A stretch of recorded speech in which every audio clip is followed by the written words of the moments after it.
Imagine you are a small child living on the reservation of Pine Ridge. 80% of your community is unemployed. The poverty rate is 365% higher than the U.S. national average. 1 in 4 babies are born with fetal alcohol syndrome. Your family's income is in between $2,600 and $3,500 a year.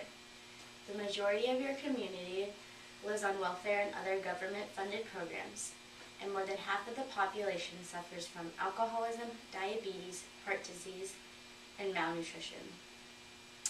40 yards away from you is a town called White Clay, population 14 people. They sell 11,000 cans of beer each day, grossing about $3 million in the sale of beer every year.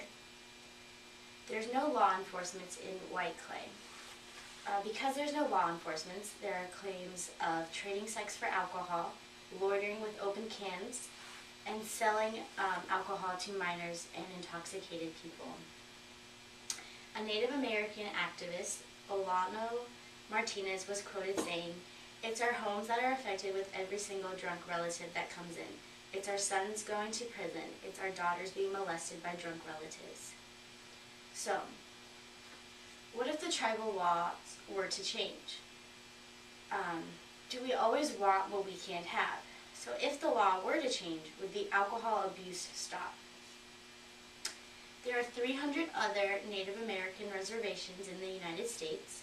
Only 3 of those reservations are dry. So the remaining reservations have a smaller amount of alcohol abuse than Pine Ridge does. So, who's at fault? Should the Native Americans change their mentality? Or should Nebraska stop collecting $300,000 from the sale of alcohol from White Clay and just shut down the city, stopping Pine Ridge from wanting something that they can't have? There is a Child and Family Service Agency. It's a welfare agency located on the reservation. They specialize in child and family services with an emphasis on abused and neglected children. Some of the support services they have are foster care placement, foster parent training, family preservation, and reunification services. There's a website you could go to. It's called Ravelry.com. It's a non-profit website run completely by volunteers.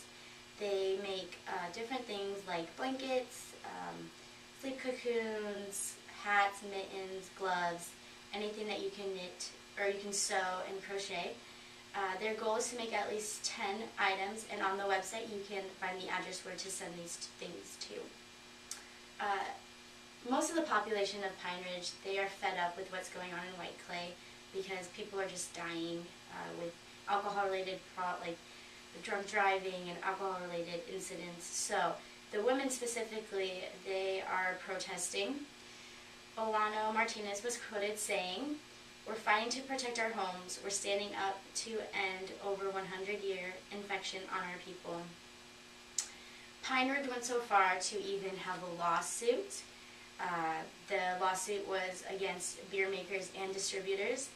They were seeking $500 million in alcohol-related problems, but they did lose that lawsuit. They lost the lawsuit because what White Clay is doing isn't illegal. What is illegal are the claims. So what needs to happen? The bar owners need to ID anyone who is lucky enough to look under 35, and they need to not sell alcohol to obvious intoxicated people, and they need to accept cash or credit as the only form of payment. So what can we do?